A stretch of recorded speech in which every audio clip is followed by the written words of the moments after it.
영적 전쟁 시리즈 제 13강 하나님의 전신갑주, 그 중에서도 평안의 복음에 예비한 신발에 대해서 성경 공부 진행하도록 하겠습니다. 에베소서 6장 13절에서 17절 같이 한번 읽어볼게요. 그러므로 하나님의 전신갑주를 취하라. 이는 악한 날에 너희가 능히 대적하고 모든 일을 행한 후에 서기 위함이라. 그런즉 서서 진리로 너희 허리띠를 띠고 의의 호심경을 붙이고 평안의 복음에 준비한 것으로 신을 신고 모든 것 위에 믿음의 방패를 가지고 이로써 능히 악한 자의 모든 불화살을 소멸하고 구원의 투구와 성령의 검 곧 하나님의 말씀을 가지라. 아멘. 자, 영적 전쟁을 위해서는 우리가 반드시 6가지의 전신갑주를 취해야 된다고 그랬어요. 그래서 그 전신갑주 이제 이거 계속 반복합니다. 여러분 외우셔야 되기 때문에 반복하는 거예요. 첫 번째, 진리의 허리띠. 그 다음에 의의 흉배, 평안의 복음에 예비한 신발, 믿음의 방패, 구원의 투구, 그 다음에 성령의 검, 하나님의 말씀이다. 이렇게 6가지를 기억하시기 바랍니다. 그 중에서 이제 오늘은 평안의 복음에 예비한 신발이라고 하는 주제로 할 텐데, 로마 군인들을 본따서 이 전신갑주를 사도 바울이 비유로 이 말씀을 전했다고 얘기를 했는데, 그렇기 때문에 로마 군인들에게 있어서 이것이 각각의 갑주들이 무슨 의미를 갖는가 이것을 아는 게 굉장히 중요해요. 로마 군인들은 특별한 신발을 신었어요. 이게 로마 샌들. 여러분 우리 그 자매님들 보면 샌들 신을 때 로만 그 샌들 해가지고 막 이렇게 잘 신잖아요. 패션으로. 그래 무릎까지 막 끈타발이 올라오고 이런 신발 잘 신잖아요. 아주 멋있죠. 근데 이게 패션이 아니었어요. 이게 전쟁 도구였단 말이죠. 그러니까 매우 이제 중요한 거였죠. 이 신발을 신는 게 매우 중요한 거였어요. 멋으로 신는 게 아니었다는 겁니다. 이게 생사가 갈리는 거였어요. 왜 그러냐면 이 신발이 무릎까지 쫙 찾아서 신발이 절대 벗겨지지 않게. 옛날에는 신발 문화가 그렇게 발달하지 않았잖아요. 고대에는. 그래서 신발이 어떤 신발이냐에 따라서 정말로 이제 전쟁의 성패가 결정이 되기도 하기도 했어요. 이 사람들의 신발 샌들 밑에는 뭐가 있냐면 이렇게 뽕이 달리거나 또는 못 같은 걸로 이렇게 박아가지고 미끄러지지 않게 이렇게 해놨다는 거예요. 이 신발은 이제 알렉산더 대왕이 개발을 했죠. 헬라 시대 때. 그래가지고 요 신발 때문에 그렇게 빠르게 모든 지역을 점령할 수 있는 아주 혁혁한 공을 세웠던 게 바로 이 신발이에요. 이 신발을 이제 로마 군인들도 그대로 이제 도입을 해서 자기들을 화시켜가지고 이렇게 신었던 거죠. 이 신발이 매우 중요했죠. 전쟁은 옛날에는 뭐 총싸움, 기관총 막 이런 거, 대포 막 이런 거 아니었잖아요. 칼로 싸우는 거기 때문에 적들이 이렇게 화살을 날려대고 막 이러면 한 사람이라도 미끄러져 버린다 그러면 방패로 쫙 진을 치고 있는데 그 방패가 하나가 망가지면 그 틈으로 이제 한 사람이 죽기 시작하면 도미노로 다 죽어버리면 진입하게 되니까. 그리고 칼싸움을 하고 있는데 막 칼이 두다가 쑥 미끄러진다고 생각을 해보세요. 바로 이제 죽는 거죠. 그러니까 전투 시에 미끄러지지 않고 밸런스를 유지하는데 매우 중요했던 게 이제 이 신발이라는 겁니다. 지금 이제 허리띠하고 흉배를 했잖아요. 그러니까 진리의 허리띠를 하면은 모든 것들을 이제 다 묶어서 고리로 함께 맬 수 있기 때문에 진리의 허리띠가 가장 기본이 되고 중요하다고 했어요. 근데 이제 의의 흉배는 자기의 핵심 장기인 심장을 이제 보호를 하는 거잖아요. 심장과 폐를 이제 보호를 하는 건데 이걸 다 했어도 맨발로 가서 싸우면 어떻게 되겠어요? 신발을 신지 않고 맨발로 가서 싸운다. 이러면 이런 것들을 아무리 했어도 의미가 없다 이거죠. 그러니까 신발을 신어야 되는데 이 신발은 스터드가 박힌 이렇게 뽕이 박힌 이런 걸 신어서 펌하게 딱 고정 이렇게 서 있을 수 있어야 된다는 거죠. 적들의 공격에도 움직이지 않고 그 자리를 딱 지킬 수 있어야 된다는 거죠. 그러면서도 또 적진을 향해서 뛰어갈 수 있어야 되고 미끄러지지 않고 전쟁을 수행할 수 있는 이런 신발을 신어야 된다는 거죠. 이 신발이 어떤 것인가? 이 신발이 평안의 복음에 예비한 신발이라는 겁니다. 평안의 신발 아니고 복음의 신발 아니고 평안의 복음에 예비한 신발이에요. 좀 어렵죠? 길죠? 제일 이제 어려운 건데 평안의 복음에 준비한 것들로 개역 한글에는 평안의 복음에 예비한 신발 이렇게 돼 있고 개역 개정에는 평안의 복음에 준비한 것으로 신을 신으라고 이렇게 얘기했죠. 그러면 이제 여기서 준비한 것이라는 게 무슨 뜻인가 이걸 좀 알아야 돼요. 준비한 것이라는 말은 established 뜻이에요. 그러니까 이미 확립됐다는 거죠. 딱 고정됐다는 거예요. 이미 결정이 됐다는 거예요. 이게 움직이지 않는, 가변적이지 않은 요 진리, 요것이 이미 셋업이 됐다는 거예요. 그것이 준비됐다는 거예요. 그러니까 준비됐다는 것의 의미예요.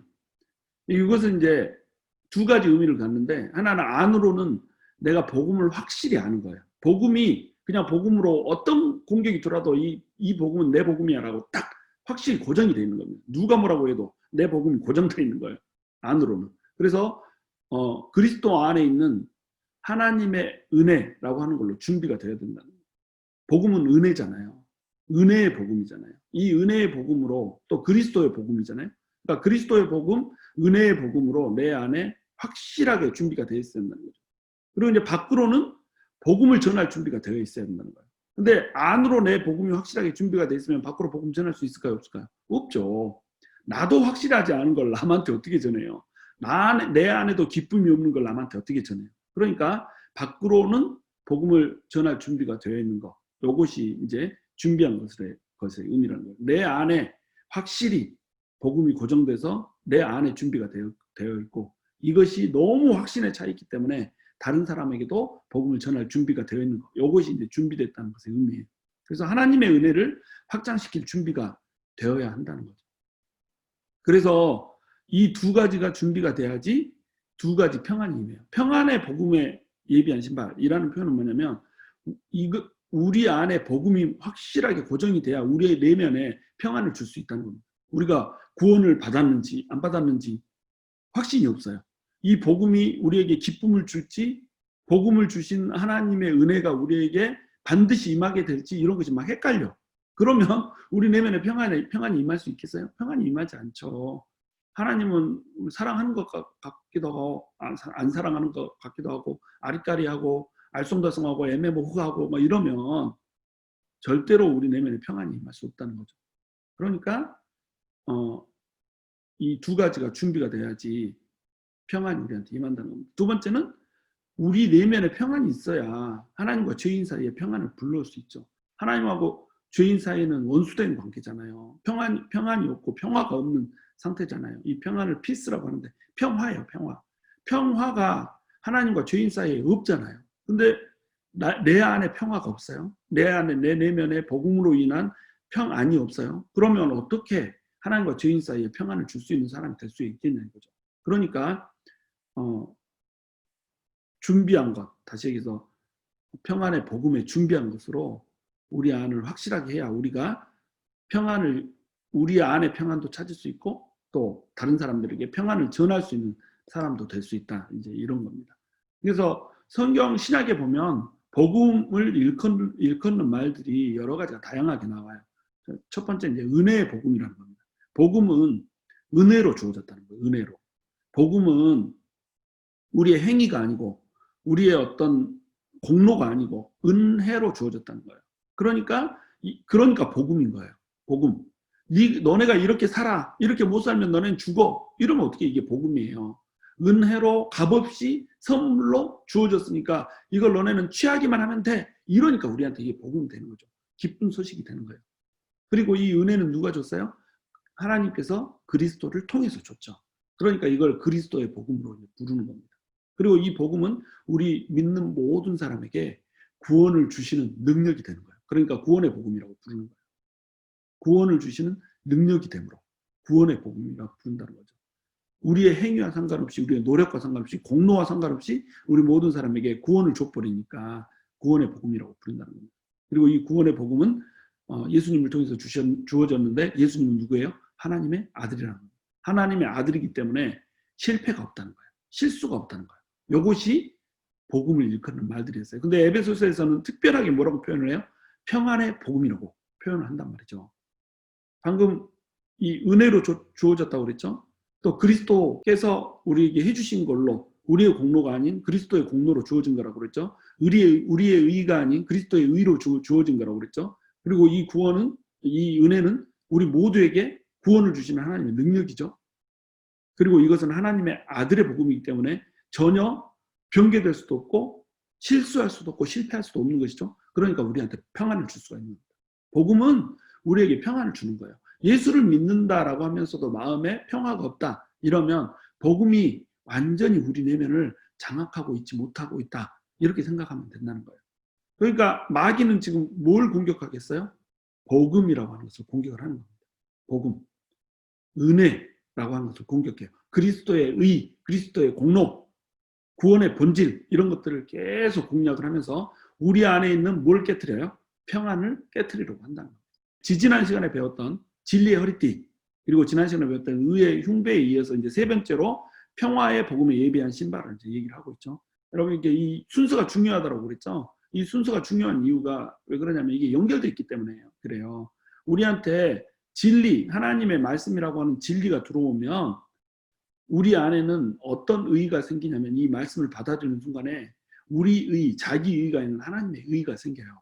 하나님의 의의가 생기면 어떻게 되겠어요? 내 의로 인해서 구원을 받으려고 하면 평화가 임할 수가 없죠. 난 의롭지 않으니까. 근데 하나님의 의가 내 의가 돼버렸네. 예수 그리스도의 의가 내 의가 돼버렸네. 그러면 우리 마음이 어떻게 되겠어요? 평화가 임하는 거예요. 그러니까 진리는 우리에게 의롭다라고 하는 확신을 가져오고, 우리가 의인이라고 하는 확신을 가져오고, 의인이라고 하는 확신이 우리한테 임하면 우리한테는 뭐가 임한다? 평화가 임한다. 이 순서로 이제 되는 겁니다. 그래서 사단의 거짓 공격은 속임수인데, 이 속임수는 우리가 진리로 막아야 되죠. 거짓말하지 마! 음식이 딱 이러면서 진리로 딱 막아야 되는 거죠. 근데 이제 사단은 어떻게 해요? 이 속임수를 가지고 우리를 비난하고 고소한다는, 정죄한다는 겁니다. 네까짓 게, 네 의로, 네가 무슨 공로가 있어서 감히 응? 구원을 받을 수가 있어. 너는 의롭지 않은 사람이야. 막 이렇게 해가지고 자기 의를 의존하게 하고 낙담하게 한다는 겁니다. 그러니까 낙담은 뭘로 막아요? 의의 흉배로 막는 거예요. 그러니까 속임수는 진리로 막고, 마귀가 속임수를 통해서 비난하고 고소하는 것을 통해 가지고 주는 낙담은 뭘로 막아요? 의의 흉배로 막는다는 겁니다. 그런데 이제 이것이 진리로 막아지고 흉배로 막아졌으면 우리는 이제 굳건히 서고 걷게 될 수 있어야 된다는 거예요. 이걸 주는 게 뭐예요? 평안의 복음에 예비한 신발이라는 거죠. 그래서 평안의 복음이라고 하는 이 말에는 그런 엄청난 의미들이 담겨져 있어요. 우리가 하나님과 화평을 누려야지 우리 안에 평안이 임한다는 거예요.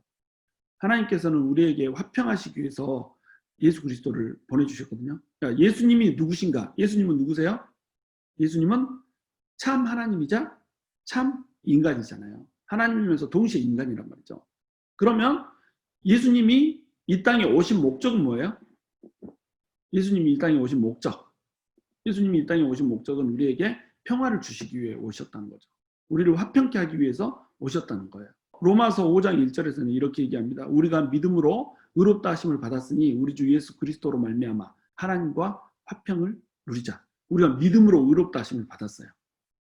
그러니까 우리는 우리 주 예수 그리스도로 말미암아서 하나님과 화평을 누릴 수가 있단 말이죠. 예수님 때문에 우리는 하나님과 평화를 누리는 이 존재가 됐단 말이죠. 이 화평이 있기 때문에, 하나님과 원수되지 않고 하나님과 화평이 있기 때문에 우리 마음속에 평안이 임하는 겁니다.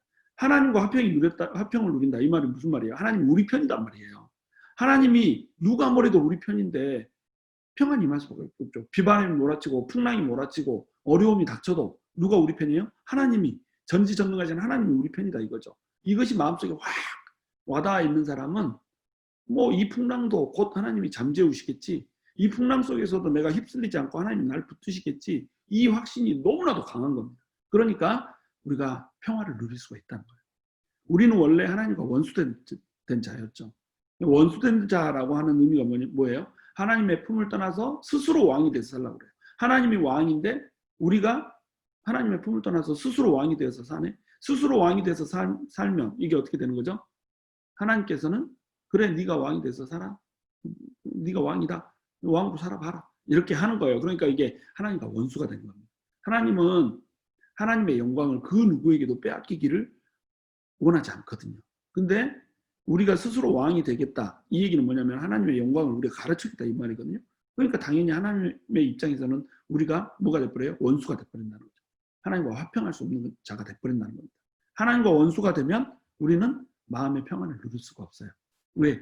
이 인생 자체가 불확실하고 심지어는 이제 죽음 이후의 문제, 이 문제를 보장할 수 없기 때문에 그래요. 죽고 나면 어떻게 될지, 우리가 구원을 얻을지 못 얻을지, 이것에 대한 확신을 우리가 가질 수가 없게 된다는 겁니다.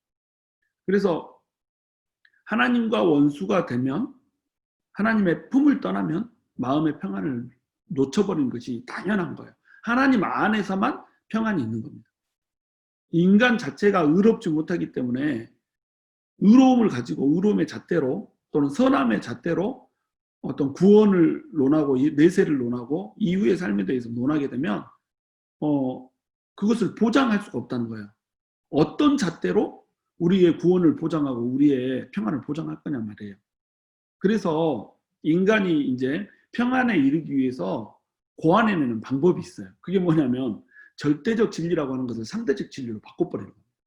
그러니까 하나님이 세상을 창조하셨고 이 하나님이 우리에게 원하시는 삶의 계획과 목적이 있다라고 하는 것이 절대적 진리잖아요. 이 절대적 진리를 상대적 진리로 바꿔버리는 거예요. 뭐 네가 맞을 수도 있고 내가 맞을 수도 있지. 절대적 진리가 무너지는 겁니다. 그러니까 이 잣대, 자기가 기준을 세우고 인간 스스로 기준을 세우고 그 기준에 의해서 의의를 평가하는 거예요.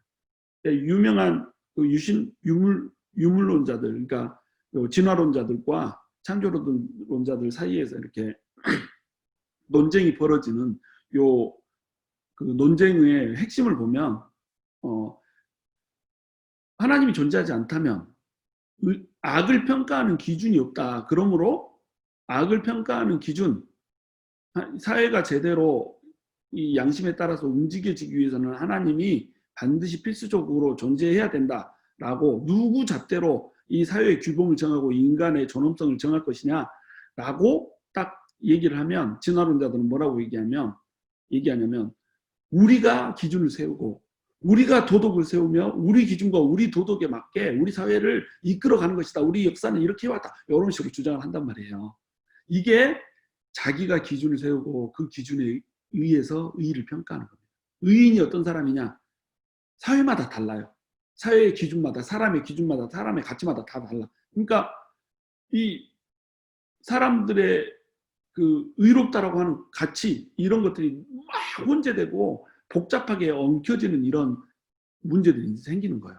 미국의 입장에서는 미국의 그 가치가 의고 중국의 입장에서는 중국의 가치가 의고, 그러니까 코로나 바이러스 이거 가지고도 우한 바이러스라고 부르지 마라 막 이런 거 티격태격 하잖아요. 왜? 자기들의 가치거든요. 자기들이 가치, 자기들이 정이고 자기 기준이 의를 판단하는 잣대거든요. 그러니까 서로 자기의 이익을 추구하는 기준을 세우고 서로 싸울 수밖에 없는 상태, 평화가 무너지는 상태, 이 상태가 임할 수밖에 없다는 겁니다. 그래서 복음이 무너지면 평화가 무너지는 거예요. 하나님의 진리가 무너지면 평화가 무너지는 겁니다. 그래서 사람들이 세워놓은 가치를 통해서 스스로 의를 평가하는, 그래서 그것에 입각해서 평안을 가져오는 이 평안은 진정한 평안이 아니라 거짓 평안이라는 겁니다. 이거는 마치 신발을 신지 않고 맨발로 가시밭길을 가는 것과 똑같은 거라는 거예요. 피가 철철 나고 또 위기의 순간에 미끄러지면 절대적 가치가 없기 때문에, 절대적으로 나를 보호해주는 존재가 없기 때문에 우리는 일어날 힘이 없게 되는 거예요. 그러니까 좋은 조건과 좋은 환경, 많은 것, 이런 것들을 가진 것 속에서도 평화를 유지하지는 못해요. 이게 인생이에요. 근데 이런 것들이 없어지는 상황이면 어떻게 됐어요? 평화의 그림자도 못 찾아. 폭풍이 막 몰아치는데 이 폭풍 가운데서 일어날 힘을 갖지를 못한 거예요. 그러니까 하나님이 없는 사람들은 어때요?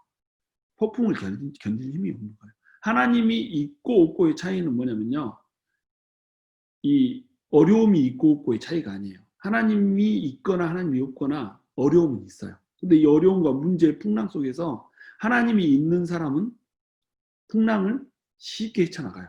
그냥 의연하게 무리를 걸어서, 안 되면 파도를, 물살을 타고라도 이렇게 간단 말이죠. 왜냐하면 평화가 있기 때문에. 그런데 하나님을 믿지 않는 사람에게는 평화가 없어요. 진정한 평화를 누릴 수가 없는 겁니다. 환경이 좋고 조건이 좋고 아무리 많은 걸 가져도 마음속에 평화가 없는 거예요. 하나님만이 채울 수 있는 평화가 있기 때문에. 그래서 오직 복음만이 진정한 평안을 줄 수가 있다는 겁니다. 그럼 지난 시간에도 배웠듯이 우리 마귀의 공략 포인트에 OD가 있다고 그랬죠. 5D. 그래서 의심, 속임수, 낙심, 정욕, 분열 이런 것들을 이제 통해서 마귀가 우리를 공략을 하는데 진리의 허리띠가 주로 이제 속임수에 대한 방어 도구라고 한다면 의의 흉배는 낙심에 대한 방어 도구라고 그랬죠. 비난하고 정죄하고 해서 우리의 의의를 공격함으로 인해 가지고 우리를 낙심하게 만든단 말이죠. 그러니까 우리 의의가 아니라 하나님의 의로 우리는 딱 이 낙심에 대해서 대응할 수 있다라고 이렇게 이제 가르쳤어요. 근데 이 속임수에 두 가지 측면이 있는 겁니다. 하나는 우리가 저주 아래 있다는 속임수예요. 넌 저주받았어. 하나님의 의가 아니라 자기 의를 이제 공략을 하는 거죠. 너는 저주 아래 있어. 네 의로 어떻게 네가 구원을 받아? 네 의로 어떻게 네가 하나님의 기쁨이 될 수 있어? 이런 식으로 자꾸 공격을 하는 겁니다. 이게 비난과 정죄를 통한 측면이에요. 요거를 뭘로 막는다고요? 의의 흉배로 막는 겁니다. 근데 또 다른 측면이 있어요. 이게 뭐냐면 하나님의 은혜의 범주를 제한하는 속임수입니다. 하나님의 은혜가 임해도 은혜 받을 만한 사람한테 은혜를 주는 거지 너 딴 사람한테 무슨 은혜를 줘. 하나님의 은혜를 제한하는 겁니다. 비슷해 보이지만 좀 달라요. 하나님의 은혜의 범주를 제한해버려요. 하나님의 은혜는 모든 사람한테 임하지가 않아. 은혜를 받았으면 행위로 그 은혜를 뒷받침할 수 있어야 돼. 그래야지 구원을 받는 거야. 그러니까 예수님을 믿고 은혜를 받았어도 구원이 불확실한 거예요. 구원의 확신이 없는 겁니다. 많은 사람들이 이 속임수에 넘어가요. 하나님의 은혜의 범주를 제한해버려요. 그래서 하나님의 은혜의 범주는 은혜 받고 난 후에 똑바로 사는 사람들한테만 은혜가 임하는 걸로 자꾸 제한을 시켜버려요. 이걸 공략한다는 겁니다. 그러니까 구원이 불확실하죠. 내가 구원 받았을까? 내가 이딴 식으로 살아도 구원을 받을까? 이미 자기 의가 아닌 하나님의 의로 산다라고 하는 것을 배웠고 그것이 은혜라고 하는 것을 배웠는데 또다시 뭘로 돌아가요? 행위로 돌아가 버린다는 거예요. 그러니까 구원의 확신이 없는 거예요. 자, 그러면 구원의 확신이 없는 사람 마음에 평화가 있을 수 있어요? 나 오늘 죽어도 오늘 당장 지금 이 시간에 죽어도 나한테 구원이 임했어. 나는 하늘나라 갈 거야. 하나님의 자녀야. 이 마음이 없는데 어떻게 마음속에 평안이 임해요? 평안이 임할 수가 없죠. 내 마음에 평안이 없는데 내 마음에 구원이 확신이 없는데 어떻게 사람들한테 이 평안을 전할 수가 있어요? 어떻게 예수 믿으라고 할 수 있어요? 뭐라고 하면서 예수를 믿으라고 할 건데 예수 믿으면 형통합니다. 모든 일이 잘 됩니다. 이거 거짓말이잖아요. 예수 믿는다고 모든 일이 잘 되던가요? 오히려 막 꼬이는 일들이 많잖아요. 그죠? 그건 거짓말이란 말이에요. 예수 믿으면 만사 형통이다. 사실은 거짓말이란 말이죠. 어려움이 없어진다. 거짓말이에요. 그건 복음이 아니란 말이죠. 근데 사람들은 그런 식으로 이제 얘기를 하면서 예수를 믿으라고 한단 말이에요. 예수님은 그래서 믿는 게 아니라는 거죠. 예수님은 구원의 확신 때문에 믿는 거예요. 물론 예수님의 구원이 있으면 그 구원에는 현재, 미래, 과거의 모든 일들, 그다음에 영적인 문제, 물질적인 문제, 육적인 문제까지 모두 포괄하는 구원이에요. 그러니까 예수 믿으면 우리한테 현실적인 문제가 닥쳐도 이 문제로부터 하나님이 구원해 주세요. 물론 그러나 프라블럼 프리는 아니라는 거죠. 문제 프리가 아니에요. 모든 문제를 없애주지 않아요. 제거해주지 않아요. 그러면 구원의 확신이 없으면 뭘로 복음을 전할 거냔 말이죠. 그러니까 자기도 확신이 없는 것을 다른 사람한테 전할 수가 없다는 겁니다. 그러므로 행위 구원론은 거짓 복음이에요. 다른 복음이에요. 요거를 이제 사도 바울이 성경에서 얘기를 해놓은 겁니다. 바울이 얘기했던 이 다른 복음, 이게 바로 이제 거짓 복음이죠. 갈라디아서 1장 6절에서 8절 보면 이렇게 나와요. 그리스도의 은혜로 너희를 부르신 이를 이같이 속기 떠나 다른 복음을 따르는 것을 내가 이상하게 여기노라. 그리스도의 은혜로 너희를 불렀어요. 그러면 은혜로 우리는 구원을 받았다. 은혜의 복음, 이것을 받아들여야 되잖아요. 그러니까 어떤 율법적인 행위, 할례를 받거나 안식일을 지키거나 이런 것들을 하는 것으로 인해서 구원을 받는 것이 아니라고 하는 것, 제사 음식을 안 먹거나 뭐 이런 걸로 구원을 받는 게 아니라고 하는 것을 이미 그리스도의 은혜의 복음으로 얘기를 해줬단 말이죠. 근데 그 좋은 은혜를 떠나서 한낱 할례 받는 거, 포경수술하는 거, 한낱 뭐 그 규정들을 지키는 거, 전통을 따라 사는 거, 한낱 제사에 바친 음식을 먹느냐 안 먹느냐의 문제, 이런 문제로 구원을 받느냐 안 받느냐를 따지고 있고 그 복음으로 그것을 전하는 사람들에 현혹되어서 그쪽으로 가서 행위를 따르고 있고 이러면 이해를 할 수가 없는 일이라는 거예요. 그러니까 바울이 이걸 이해를 할 수가 없어요. 도대체 이게 뭐야 이거? 그래가지고 이상하게 여긴 겁니다. 다른 복음을 따르는 것을 이상하게 해요. 그러니까 진짜 복음이 아닌 다른 복음을 전하는 무리들이 있었다는 거죠. 다른 복음은 없나니 다만 어떤 사람들이 너희를 교란하여 그리스도의 복음을 변하게 하려 함이라. 여기서는 이제 그리스도의 복음이라는 표현을 썼죠. 그리스도의 복음.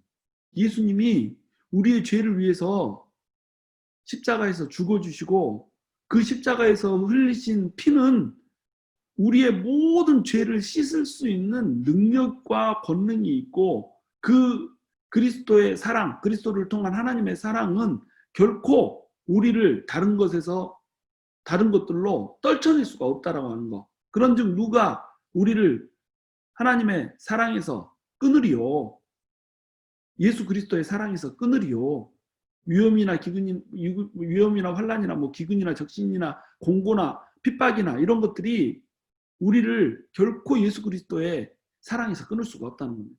심지어는 천사들도, 심지어는 정사들도, 심지어는 권세들도, 그 어떤 영적인 세력들도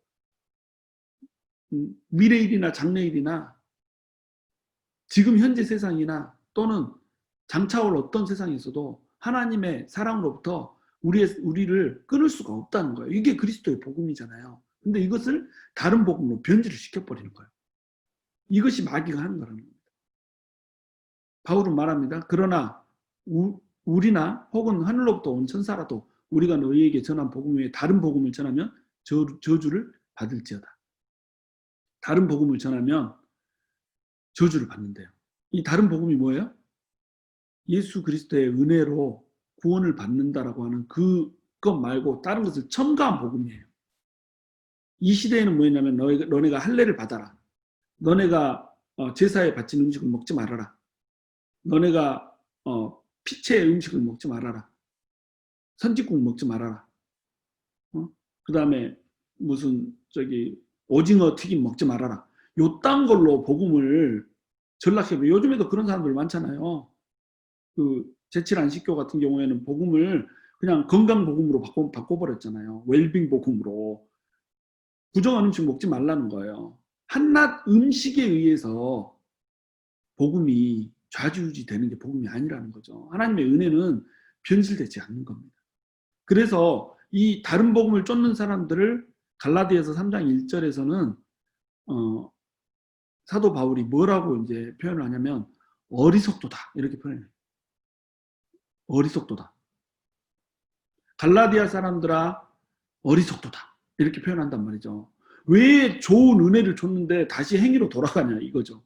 왜 행위가 없어도 너네가 공로가 없어도 이렇게 복음을 받아들이면 은혜를 받아들이면 그냥 구원을 받는다라고 하는 이 쉬운 것을 왜 어려운 걸로 다시 돌려놓느냐 이거죠.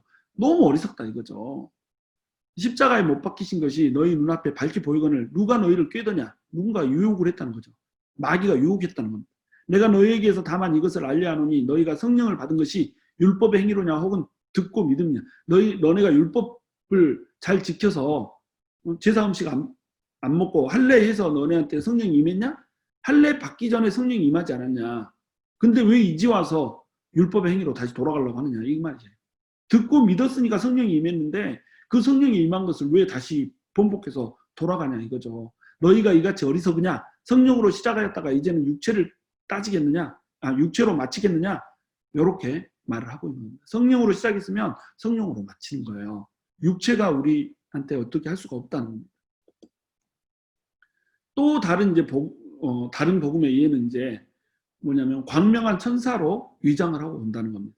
마귀가 광명한 천사로 위장을 하고 와서 복음에다가 물타기를 하는 거예요. 그래서 고린도후서 11장에 보면 13절 그런 사람들은 거짓 사도요 속이는 일꾼이니 자기를 그리스도의 사도로 가장하는 자들이니 마치 예수님을 믿는 그리스도의 사도인 것처럼 얘기해요. 지금 현재도 이런 목회자들 많아요. 목사들이 그리스도의 일꾼인 것처럼 속이고 거짓 복음을 전하는 사람들이 너무 많아요. 여러분 목사들 중에 행위 구원론 얘기하는 사람 얼마나 많은 줄 아세요? 목사들 중에 영지주의적 그 복음을 전하는 사람들이 얼마나 많은 줄 아세요?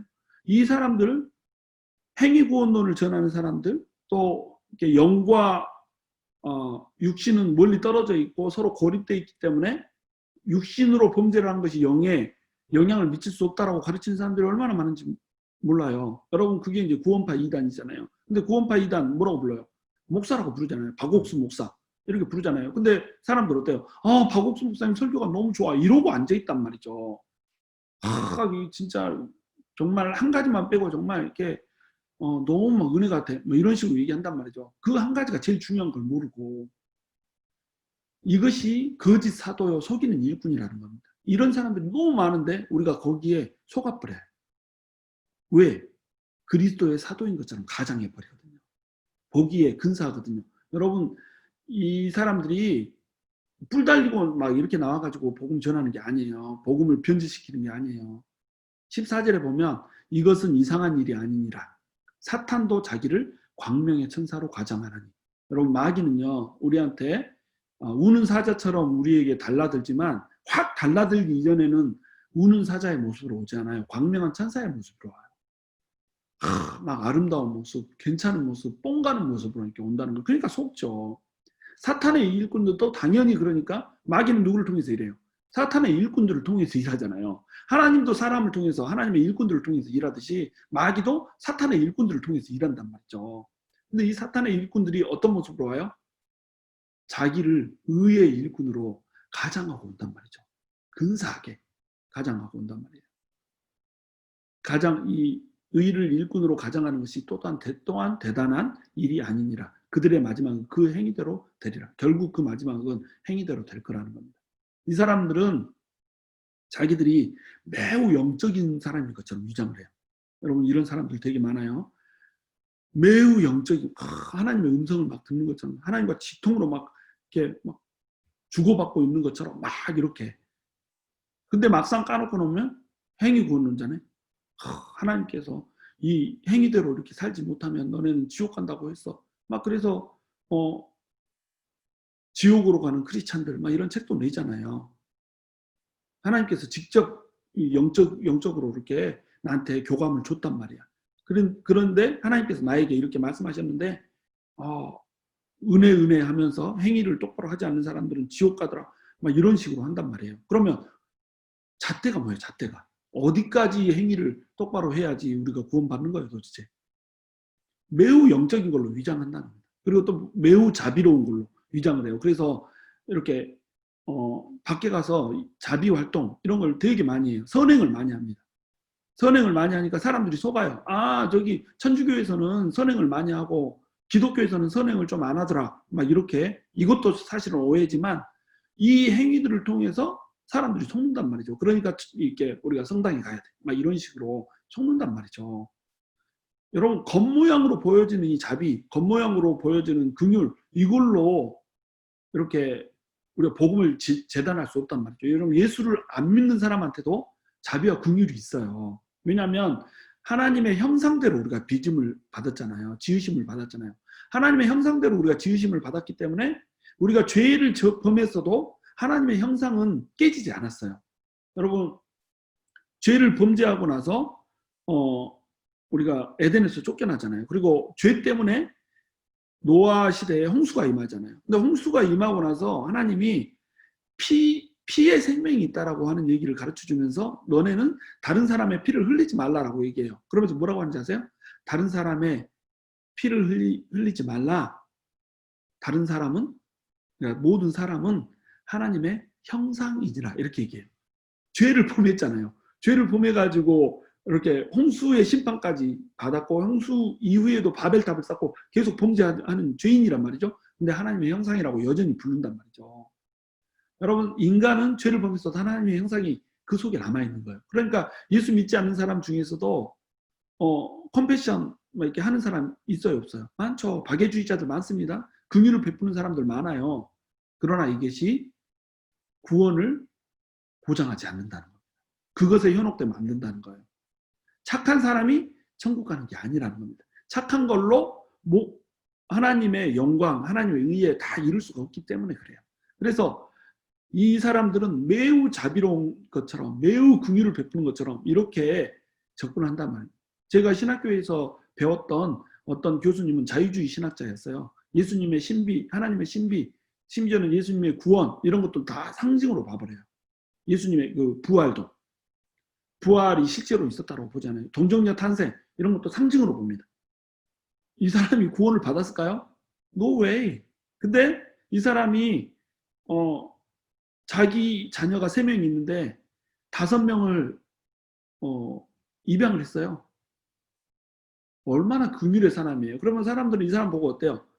아, 이 사람은 정말 5명을 입양해서 키울 정도로 예수 그리스도의 사랑을 전하는 사람. 요렇게 속는다는 겁니다. 그러니까 이 사람이 하는 말이 힘이 실려버리는 거예요. 이 사람 말에 속아서 동정녀도 없고 홍해바다도 갈라지지 않았고 여리고성도 무너지지 않았고 이런 헛소리들을 이 사람 때문에 속고 믿는다는 겁니다. 이것이 어리석은 거라는 거예요. 이것이 다른 복음이고 이것이 어리석은 거라는 것을 사도 바울은 갈라디아서에서 쫙 얘기를 해주는 거예요. 이 어리석은 자들아 왜 이렇게 어리석냐 이렇게 진리에 기반한 것처럼 속이고 들어온다는 거예요. 가장한 천사라는 거예요. 천사의 모습으로 광명의 천사의 모습으로 이렇게 온다는 거예요.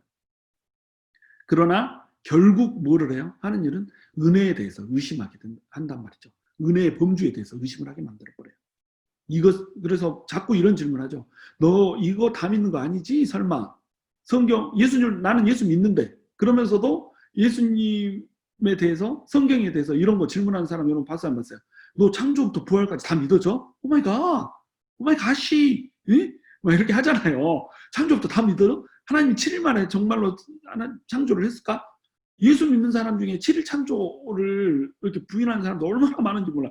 예수님 믿는 사람 중에서도 하나님이 이렇게 진화를 허락하셨다. 유신 창조론 진화 이렇게 주장하는 사람들이 얼마나 많은지 몰라요. 성경을 그대로 믿지 않는 겁니다. 세상에서 얘기하는 과학, 세상에서 얘기하는 어떤 논리 이런 걸로 성경을 재단해버리는 거예요. 하나님이 그랬다면 그런 거지. 말씀이 그랬다면 그러는 거지. 우리가 어떻게 생각하는가 이게 중요한 게 아니라 성경이 뭐라고 말하고 있는가가 중요한 거예요. 성경이 7일 만에 창조했다라고 얘기하면 아무리 과학이 7일 만이 아니라 몇 백억 년 만에 창조를 했다고 얘기해도 7일 만에 창조했다고 믿어야 되는 거예요. 과학이 잘못된 거지 성경이 잘못된 게 아니라는 겁니다.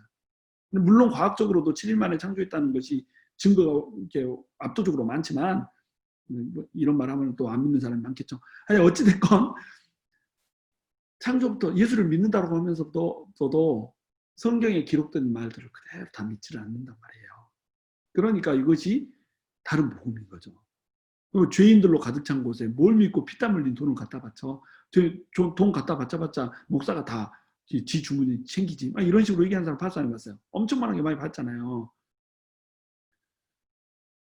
착하고 의롭고 이런 것 같으면서도 얼마든지 사람들에게 다른 복음을 전할 수 있다는 겁니다. 세상은 재미로 가득 차 있는데 뭘 그렇게 재미없게 살아. 하나님은 우리가 행복하면 하나님도 행복하셔. 하나님은 우리가 행복하게 바라셔. 이렇게 얘기합니다. 조엘 오스틴 아시죠? 그 부인이 나와가지고 이런 설교를 했잖아요. 세상은 우리 인간은 행복을 위해서 지어졌어. 하나님이 우리가 행복할 때 행복을 느끼셔. 이렇게 전한단 말이죠. 뭐 하려고 헌신하냐, 뭐 하려고 피 흘리냐 이러는 거예요. 그래서 하나님을 위해서 헌신하고 하나님을 위해서 달려나가야 되는 그 복음을 어떻게 변질시켜버려요? 내 만족, 내가 하나님 안에서 평안을 누리고 내가 하나님 안에서 번영을 누리고 풍요를 누리며 괜찮은 이런 종교로 전락을 시켜버린다. 기복신앙으로 전락을 시켜버려서 무당 믿는 거나 똑같이 하나님을 믿게 이렇게 만들어버린다는 거죠. 이런 종교 노름에 언제까지 놀아날 건데 너 광신도냐?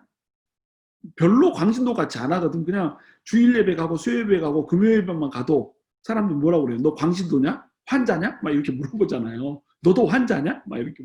우리 그리스도인들을 환자라고 부르잖아요. 그리스도 종교의 바이러스에 빠진 환자 막 이렇게 부른단 말이죠. 그렇게 막 광신도처럼 이렇게 미치게 열정을 쏟아붓지 않는데 매일 주일날 교회만 가도 광신도라고 막 부르면서 이렇게 한단 말이죠. 이런 사람들이 뭐 착한 사람들이 이런 사람들 많아요. 지금 시대가 어느 시대인데 고리타분하게 성경을 읽어? 예수는 어디에나 있는데 왜 교회에 꼭 가야 돼? 저 이런 사람 봤어요. 어떤 사람이 예수를 믿어요. 예수 믿는데 주일마다 전도를 한다고 다른 사람을 데리고 이제 산으로 들로 막 캠핑을 가는 겁니다. 그래서 캠핑에 가가지고 예배 시간이 되면 그 시간 맞춰서 혼자 탁 저쪽에 앉아서 기도를 하는 거예요. 그러면은 그 예수 안 믿는 사람이 오 아름답도다 막 이런 식으로 표현을 해요. 정말로 조용히 교회에 시끄러운 것도 아니고 조용히 혼자 앉아서 산골짜기에서 기도하는 저 모습이요. 막 사진 찍어서 올리고 막 SNS에 와 황당해서 예수님은 어디에나 있는데 교회에 꼭 가야 되냐 막 이렇게 예수를 믿는데 그런데 이게 그리고 전도도 한대. 전도하려고 이렇게 교회에 빠지고 그렇게 간대요. 광명한 천사로 위장해가지고 이렇게 하나님의 일꾼인 것처럼 복음을 가려버리는 거죠. 그래서 우리는 은혜의 복음의 본질로 돌아가야 되는 거예요. 복음은 너무 단순해요. 복음은 죄인은 구원을 필요로 한다는 겁니다. 근데 구원은 은혜로만 주어진다는 거예요. 죄인은 자기 스스로 구원을 받을 수 있는 능력이 없어요. 그러니까 은혜로 주어지지 않으면 구원을 받을 수가 없어요. 구원은 죄인들을 살릴 수 있는 은혜지만 구원을 받고 난 이후에도 죄인은 여전히 육신의 속박을 벗어나지 못한 채 살아갈 수밖에 없어요. 완벽해질 수 없단 말이죠. 그래서 성경에서도 너네는 그리스도의 장성한 믿음의 장성한 분량에까지 닮아가라 이렇게 얘기하는 거예요. 너희는 그리스도의 형상을 이루라 이렇게 얘기하는 거예요. 믿는 순간에 그리스도의 형상이 이루어지는 게 아니란 말이죠. 그리스도의 형상을 이루라 이 말은 뭐냐면 그리스도가 하나님의 본체와 하나님의 형상이잖아요. 그러니까 하나님의 잃어버린 형상을 회복해라 이 말이잖아요. 근데 우리가 구원을 받았으면 우리의 노력으로 하나님의 형상을 이룰 수 있냐? 없단 말이죠. 계속 우리가 어떻게 해요? 우리의 노력으로 그 형상을 닮아가려고 애를 쓰는 것뿐이에요. 정진할 뿐이에요. 은혜를 받았기 때문에 그 은혜를 받은 것에 감사하여서 은혜가 진짜기 때문에 은혜가 내 안에 요동쳐서 우리가 그 하나님의 형상을 이루기 위해서 정진하는 것 이것이 복음이란 말이죠. 이것이 구원이란 말이죠. 그러니까 죄인은 구원에 단 한 방울의 기여도 할 수가 없다는 겁니다. 오직 은혜로만 구원은 주어진다는 거예요. 예수 그리스도를 믿는 그 믿음을 통해서 은혜로 구원을 받는 겁니다. 믿음을 통해 은혜로 구원을 받는 거예요. 그러니까 은혜가 모든 사람에게 주어졌고 이 은혜를 믿음으로 받아들이기만 하면 구원이 임한다는 거예요. 이게 복음이에요. 너무 심플, so 심플. 이것이 복음이고 이거 외에 다른 복음이 없다는 거예요. 다른 고민들을 할 필요가 없다는 겁니다. 진짜로 그렇게 행동이 없으면 어떡해요? 진짜로 예수를 믿었는데 이렇게 이런 죄를 지으면 어떡해요? 요런 생각, 요런 질문을 할 필요 없다는 겁니다. 은혜가 임하면 그냥 구원이에요. 그러기에 복음은 우리에게 평안을 주는 거예요.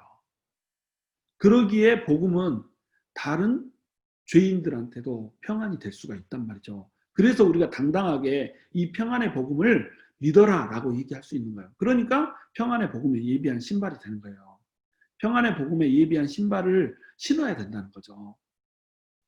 그래서 많은 사람들이 이제 이런 질문을 하죠. 그러면 뭐 예수 믿고 어떻게 살아도 상관없다는 거냐? 예수 믿고 이제 회개만 하면 되겠네? 이렇게 생각하면 어떻다는 거예요? 은혜를 못 받은 사람이라는 거예요. 은혜를 받은 사람은 그 속에 은혜가 있기 때문에 어떻게 돼요? 은혜가 있기 때문에 거룩한 삶에 대한 소망이 생겨요. 내 육신이 약해서 죄악 가운데 살고 있어도 거룩한 삶에 대해 내가 이렇게 살면 안 되는데 하나님 이거 싫어하실 것 같은데 라고 하는 성령님의 속삭임이 그 안에 있어요.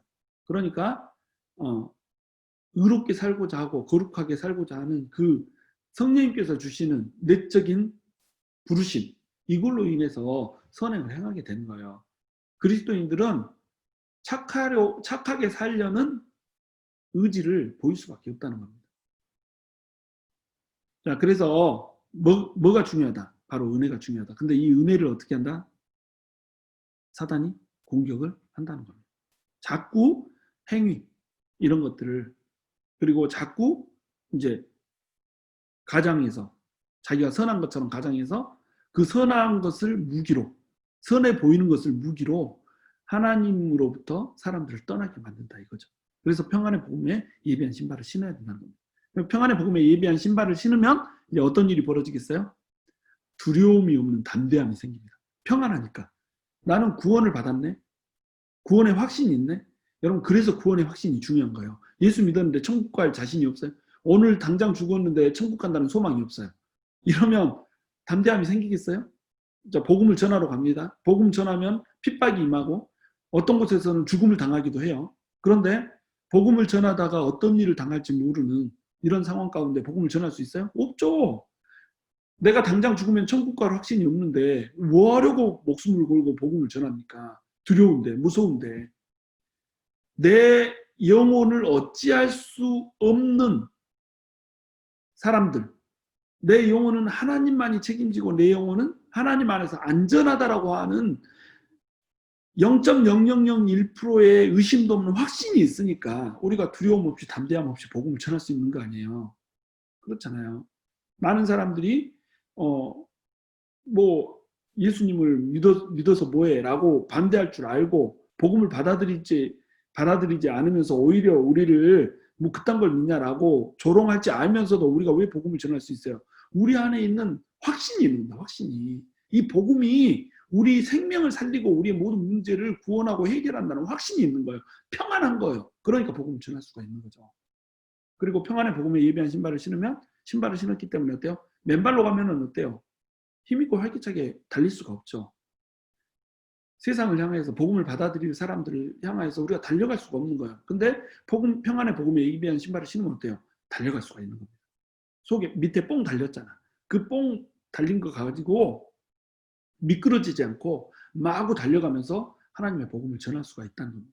내 안에 확신이 너무 강력하기 때문에, 내 안에 평안이 너무나도 달콤하고 좋기 때문에 이거를 다른 사람한테 전하지 않을 수가 없는 거예요. 그러니까 달려가는 거예요. 그러니까 이 사람 저 사람한테 우리 예수 믿자, 우리 교회 나가자, 우리 하나님 안에서 기도로 이 문제 해결해 보자 막 이렇게 얘기하잖아요. 여러분 힘들고 어려운 사람들이 있을 때마다 여러분 입술로 사람들 위로해 줄 수 있어요? 정말 막 펑펑 울고 막 불쌍해 죽겠는 사람 볼 때 여러분이 그 사람들 어떻게 해줄 수 있어요? 아무것도 해줄 수 없잖아요. 그때 여러분 해줄 수 있는 말이 뭐예요? 우리 주님이 있잖아. 우리 주님 손잡고 우리 일어설 수 있잖아. 이렇게 얘기할 수 있잖아요. 이 얘기 왜 할 수 있어요? 할 말 없으니까 대충 위로해 주려고 하는 얘기 아니잖아. 진짜로 여러분이 확신이 있으니까 얘기해 준단 말이죠. 뭔가 한마디 해줘야 되니까 얘기를 하는 것과 내 안에 주님이 확신처럼 있어서 얘기해 주는 건 힘이 달라요. 힘이 달라요. 그러니까 먼저 뭐를 해야 돼요? 여러분 자신이 먼저 신발을 신어야 된다는 겁니다. 여러분 자신이 흔들림 없는 믿음이 있어야 된다는 거예요. 주님이 함께 하시면 구원이 임하고 주님이 함께 하시면 문제가 풀린다라고 하는 확신이 있어야 어떻게 할 수 있어요? 다른 사람한테 위로를 줄 수 있죠. 다른 사람한테 평안을 줄 수가 있죠. 내 안에 평안이 없는데 어떻게 다른 사람한테 평안을 줄 수가 있어요? 그 평안은 거짓 평안인데. 아이고 나도 사실은 내 속에도 평안이 없는데 너 하나님이 있으면 평안이 있디요. 네가 나는 안 믿지만 너는 믿어보든지 이렇게 하면 무슨 평안을 줄 수가 있냔 말이죠. 그래서 평안의 복음에 예비한 신발을 신어야 된다. 그리고 평안의 복음에 예비한 신발을 신으면 유연성을 가질 수가 있어요. 밑에 뽕이 달려있다고 그랬죠? 뽕이 달려있으면 어때요? 움직임의 방향이 다양해져요. 이 뽕이 안 달려있으면 잔디밭에서 축구 해본 사람은 이거 알 텐데 비온 그 진흙탕에서 축구 혹시 해보신 분 여러분들 알잖아요. 공 차려고 막 앞으로 달려가다가 발을 쫙 뒤로 공을 차려고 뻗는 순간에 어떻게 쭈르륵 미끄러져 버리잖아요. 유연성이 없는 거예요. 그러니까 그럴 때 어떻게 해야 돼요? 뻣뻣하게 서서 그냥 떡 이렇게 차는 이런 식으로 해야 된다는 거예요. 방향을 틀기만 하면 넘어져 버려요. 근데 평안의 복음에 예비한 신발을 신으면 어떻게 되냐면 유연성이 생겨요. 유연성이. contextualization. 상황화를 잘 시켜요. 복음이 내 안에 너무나도 진리로 확신하게 딱 와 있기 때문에 이거를 복음을 전할 때는 어떻게 할 수 있냐면 사람의 수준에 맞게, 사람의 환경에 맞게, 사람의 조건에 맞게, 사람의 눈높이에 맞게 복음을 전할 수 있는 유연성이 생겨버립니다. 그러니까 막 영적인 거 막 이런 거, 무당 좋아하고 이런 것을 복 빠져 있는 사람은 이런 식으로 복음을 전하고 막 과학적인 이런 것에 복 빠져 있는 사람은 과학의 장벽을 깨는 이런 것을 하고 막 간증이나 막 사람의 이야기에 감동을 잘 받는 사람은 간증을 해주면서 복음을 전하고 이런 식으로 복음의 유연성이, 융통성이 있는 거예요. 방향을 자주 바꿀 수가 있는 겁니다. 지금 우리는 다방 시대를 살고 있지 않잖아요. 쌍화차에 계란 노란자 동동 띄워서 갖다 주니 이런 시대가 아니잖아요. 이 시대는 어떤 시대예요? 좀 깔끔한 곳에 앉아가지고 그렇게 마시는 그런 카페 시대잖아요. 근데 복음은 어때요? 다방 시대에 전하던 그 복음을 전하고 있단 말이죠. 똑같이. 그렇게 해서는 안 된다는 거죠. 카페 시대에 맞는 복음, 사람의 상황과 환경과 그 사람의 특성에 맞는 복음을 버무려서 전할 수 있어야 한단 말이에요. 이러려면 어떻게 해요? 우리 마음에 복음의 본질에 대한 확신이 명확해야 된다는 거예요. 그래야 이 복음의 본질을 훼손하지 않은 채 이것을 킵한 채 얼마든지 자유자재로 몸을 움직이면서 융통성 있게 복음을 전해낼 수가 있다는 겁니다. 그 다음에 마지막으로 대적의 머리를 밟아서 치명적인 데미지 줄 수가 있어요. 여러분 맨발로 대적과 싸웠는데 대적이 자빠져서 맨발로 혹 밟아요. 힘이 있어요? 없잖아. 근데 밑에 못이 달렸네? 쇠뽕이 달렸네. 이때 어때요? 이러면 빡 밟으면 머리가 혹 깨지죠. 이게 사단의 머리를 으깨는 겁니다. 그러니까 평안의 복음에 예비한 신발을 신으면 다시 얘기해서 구원의 확신을 가지면 다시 얘기해서 이 하나님께서 우리와 항상 함께 하시고 하나님께서는 어찌해서든지 우리를 문제로부터 건져내시고 우리 기도를 반드시 들으신다라고 하는 이 복음의 예비한 신발 이것을 신으면 특별히 이것 때문에 우리 안에 평안이 있으면 대적은 우리한테 어떻게 할 수가 없어요. 그러니까 그 대적 마귀의 머리를 우리는 확 으깰 수가 있다는 겁니다. 그래서 성경에서는 로마서 16장 20절에서는 이렇게 얘기해요. 평강의 하나님께서 봐요. 평강의 하나님이라고 그랬죠. 왜 평강의 하나님이에요? 우리에게 복음을 주셨거든요. 하나님은 복음을 통해서 우리에게 평강을 주시기를 원해요. 평안을 주시기를 원해요. God of peace예요. 그래서 그 평강의 하나님이 속히 사탄을 너희 발 아래서 상하게 하시리라 이렇게 얘기해요. 평강을 주신 하나님이 복음으로 사탄의 머리를 우리 발 아래서 으깨지게 만들어 줄 것이란 말이에요. 우리 주 예수의 은혜가 너에게 있을지어다. 이렇게 얘기를 한다는 겁니다. 우리 주님 예수의 은혜, 그 은혜의 복음이 있으면, 그리스도의 복음이 있으면, 하나님의 아들의 복음이 있으면, 진리의 복음이 있으면, 평화의 복음이 있으면, 평강의 복음이 있으면 그 복음은 어떻게 한다? 원수 마귀의 머리를 우리의 발 아래서 상하고 으깨게 할 것이란 말이에요. 그러므로 여러분 오늘의 핵심 뭐예요? 복음을 평안의 복음으로 받아들이십시오. 평안의 복음에 예비한 신발. 말씀 맺습니다. 평안의 복음에 예비한 신발을 신으세요. 이거는 첫 번째 구원의 확신이에요. 복음 뭘로 임했다? 은혜로 임했다. 은혜로 임했기 때문에 그 은혜를 우리는 뭘로 받아들였어요? 믿음으로 받아들였어요. 그러니까 우리는 어때요? 죽어도 천국이야. 담대함을 가지란 말이죠. 좀. 우리는 그 은혜 안에 거하는 거예요. 근데 구원에는 또 뭐가 있어요? 구원에는 영역이라는 게 있다는 거예요. 은혜에는 영역이라는 게 있다는 거예요. 그 영역이 뭐예요? 제한이 없다는 거죠. 과거, 현재, 미래 모든 죄를 사했어요. 우리의 육신과 혼과 영의 영역을 모두 커버해요. 그러니까 우리 마음속에 있는 모든 아픔들, 불안들 이런 것들을 복음은 능히 이기게 할 수 있어요. 우리 육신의 문제들, 물질의 문제들 이런 것들을 복음은 능히 이길 수 있다 없다? 있다는 거예요.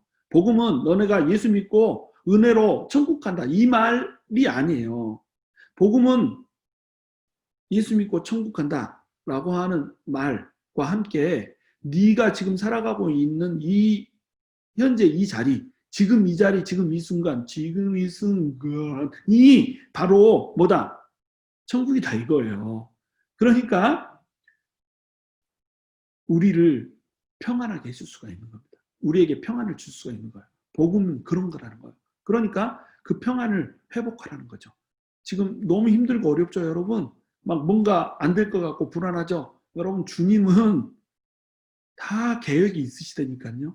주님은 그 자녀를 구렁창에다 고아처럼 내버려 두지 않으세요. 우리는 하나님의 자녀잖아요. 어떤 부모가 자기 새끼를 수렁에다 빠뜨려 놓고 그냥 내버려 두고 보고만 있어요. 혼자 빠져나올 수 있도록 그냥 넘어졌는데 혼자 일어날 수 있도록 격려해주고 뭐 이렇게 기다려주고 이럴 수는 있지만 결국 부모는 어떻게 해요? 일으켜 주잖아요. 일으켜 주지 않으면 일어날 힘이라도 주잖아요. 이게 부모란 말이죠. 그 모든 일에 뜻이 있고 그 모든 일에 계획과 목적이 있지만 결론은 뭐냐면 하나님은 우리 편이라는 거예요. 하나님은 우리를 위해서 일하시는 분이란 말이죠. 그러므로 여러분 숨이 막히고 답답해서 죽을 것 같죠? 주님을 의지하세요. 주님의 평안의 복음에 예비한 신발을 신으세요. 그래서 주님의 평안으로 여러분 마음을 채우세요. 그걸 체험해 봐야 이 복음을 들고 달려나갈 수가 있죠. 그걸 체험해 봐야 이 복음을 들고 다른 사람한테 전할 수 있죠. 내 마음에 평안도 없고 내 마음에 확신도 없는데 어떻게 사람들한테 복음을 전하냔 말이에요. 어떻게 하나님의 영광을 드러내는 삶을 살 수 있냔 말이죠. 어떻게 마귀를 대적하고 어떻게 마귀 앞에서 칼을 휘두를 수 있냔 말이에요. 중심도 제대로 못 잡는데. 그러므로 평안의 복음에 예배한 신발, 그것만이 우리를 중심을 잡게 하고 그것만이 우리를 유연성 있게 이렇게 움직이게 만들 수 있게 하며 그것만이 우리 안에 평강을 주고 그것만이 우리로 하여금 평강을 다른 사람에게 전할 수 있게 하고 그것만이 우리를 죄인과 하나님 사이에 무너진 평화를 다시 이어주는 사람으로 설 수 있게 해준다는 겁니다. 여러분, 많은 문제 가운데 주님의 평강이 오늘도 그냥 바람처럼 임해서 여러분의 마음을 다시 소생시켜 주시고 여러분의 영혼을 살려주시기를 주님의 이름으로 축원합니다.